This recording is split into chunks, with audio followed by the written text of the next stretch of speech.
Okay, howdy ho.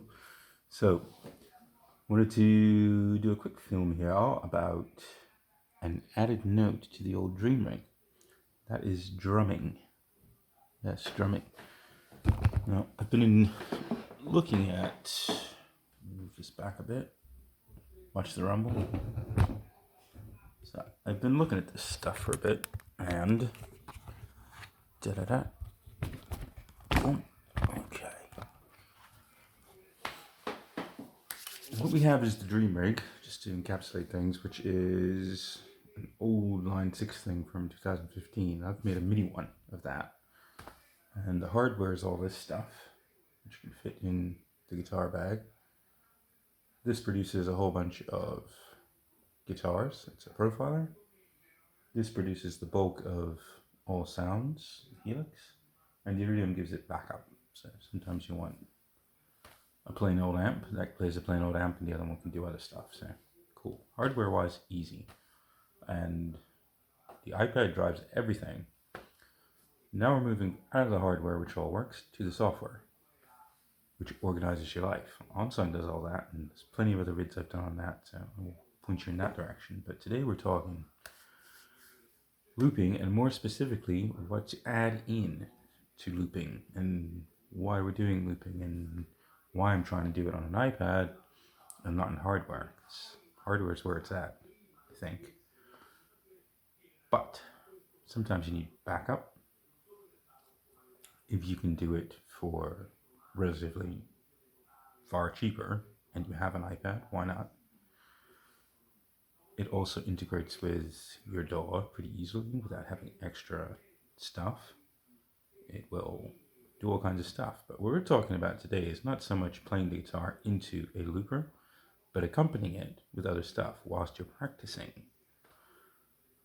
And to do that in software is a lot of stuff.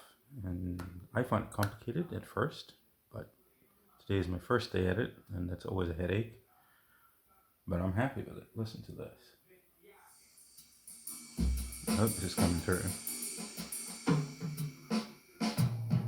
Full stereo. And what this thing is called is Jazz Drummer. And it's made by this company. I think it's called LumBeats. And they do a jazz one, a rock one, a soft one, a Middle Eastern one, a funk one, a future one. So there's all kinds of different flavors. And what's the big deal? The big deal is that this thing, Jazz Drummer, uses AI. That's right. And simply put, instead of just being a drum track that goes for a bit and repeats and goes for a bit and repeats, this one changes fills kind of randomly, and you can set how randomly. You have three personalities. I can't remember what they're called. Joe, Max, and Roy. Roy is the modern bop drummer, Max is the bebop drummer, and Joe is the swing drummer. And Joe, I think, is playing right now. This. But he's kind of doing his own thing. Not totally his own thing. You can set how close to being his thing or your thing is, but he can jam. And beyond jamming, this can connect to other drummers, or this can connect to iBassist, which is also a LumBeats thing. And that you can program in using chord notes and stuff like that. You can pass stuff to it. So what I'm trying to do is get OnSong, which commands all the hardware, to also command the software, so that it starts playing when I want. It brings up the track I want almost, but it varies. This is a cool thing, especially if you're putting stuff out on the internet, because random. There's no way you're copying anyone else, but you can have a lot of fun doing it. And this thing talks by this Ableton link, which I don't fully understand, to all the other programs. So you change the tap tempo in one, the rest of them change. If you can get that to work from OnSong, then you could pick a song, a file. You can say, I want this drummer, I want that beat, I want that guitar, that amp, these reverb settings, and I want them all tied together. and it'll do it. That's pretty cool. You can do that with hardware as well. But here's the thing with hardware. You gotta bring it around, you gotta power it, it's weight, it's stuff. It's also robust, and you can change the order of it easily. The software, as far as I know, is coming out USB in here. So it's whatever the Helix is outputting is getting shoved up here and then sent back and sent out to the speakers. This doesn't allow you to move it in the chain unless you put another interface on or did something else. But most of the time, who cares? That should be pretty good because you're not reamping the sound of anything. It's all straight shots and you're just practicing. It's cool. What you could do though is use the internal looper on the Helix to add stuff and then move it around in the chain and have it be re-affected in different ways by different effects or amps or whatever. That could be cool. And you can pan it and track it and save it somewhere. So you've got a nice wall of sound saved. That's really cool, I think.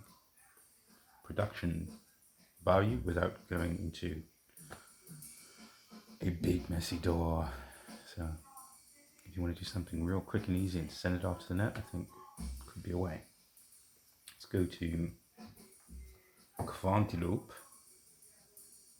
So me, who doesn't play, who messes about quite a bit, in about 10 minutes, adding this drummer to the thing, you get your groove. It's so cool. So let's get her started.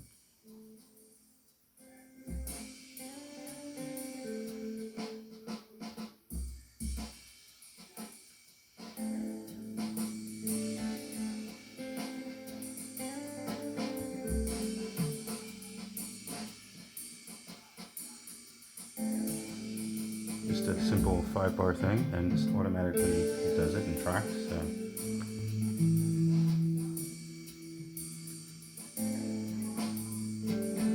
And with these, you can do some fun panning.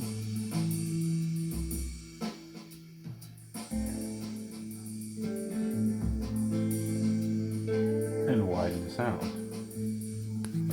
I'm also cooking with an extra bit of hardware, this famous plethora which is coming, to use all the polyphonic stuff and the funky DSP stuff and some different verbs and effects and pedals and stuff, and see what happens. It should be fun. But think about this. So far the drummer was 17, Quantiloop 30. I think if you added a whole bunch of stuff in, maybe you'd spend 150 in software. You don't have the extra pedals, so you need MIDI controllers if you want to tap all this stuff by foot, and you can do that. This drummer, apparently, you can like just set it to go and ride the cymbals, you tap it by foot. You do all kinds of stuff. You can change tracks, paths, things. It's all remotable. But letting you know, this is really cool. This is just drums, and that adds a whole new dimension to the way I'm playing. 17 bucks. Pretty cool.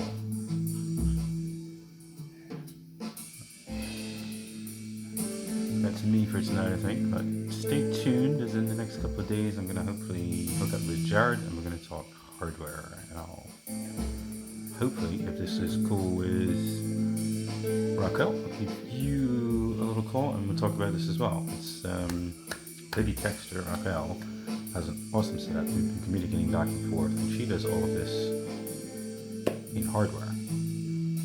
So the software kind of follows the hardware-ish, and I'm really trying to work out which is better or which is worse.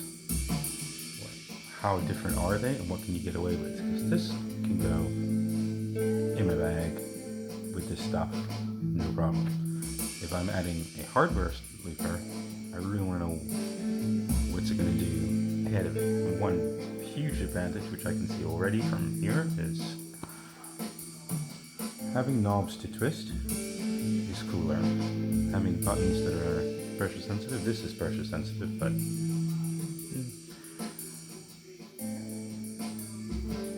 can swing stuff. I don't know. Me, honestly, who digs this stuff, I really get along much better with hardware. I would really like to get my hands on Beat Buddy and Eros and see the differences between them in the passing and the fading, the ordering and the Midi and that. But drums. Hey, so hopefully tomorrow, bass. And we'll get them working together somehow, and it's stuff to figure out, but well worth it. It's cool.